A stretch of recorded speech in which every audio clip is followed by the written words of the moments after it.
Merci beaucoup, mais avant de terminer, je voudrais faire une précision pour ce qui concerne les tests. Je voudrais rappeler à tous vos confrères qui se lancent dans des explications impossibles que l'agence choisie pour faire des tests n'est pas sous le contrôle du Cameroun. C'est à 100% sous le contrôle de la CAF.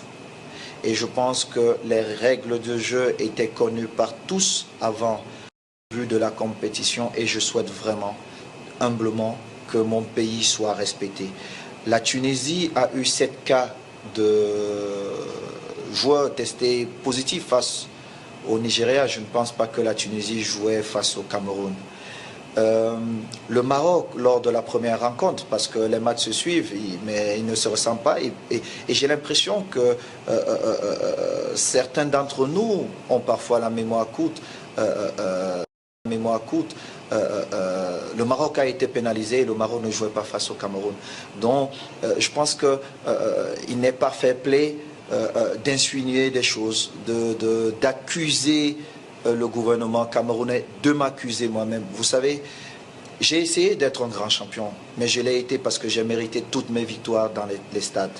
Je n'ai jamais accepté la tricherie et je n'accepterai jamais la tricherie.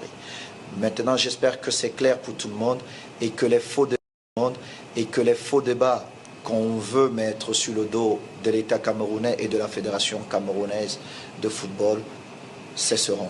Merci. Le Cameroun est un grand pays de football avec 5 Coupes d'Afrique des Nations, 7 participations à la Coupe du Monde, 6 Camerounais se sont vus décerner 11 ballons d'or africains, dont moi seul, vous savez combien.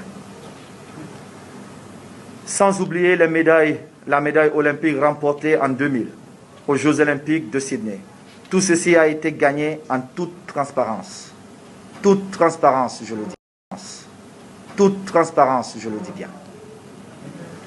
Sans tricherie, grâce au talent et au fighting spirit de nos valeureux lions indomptables. La tricherie n'existe pas dans l'ADN du football camerounais. C'est impossible et inacceptable.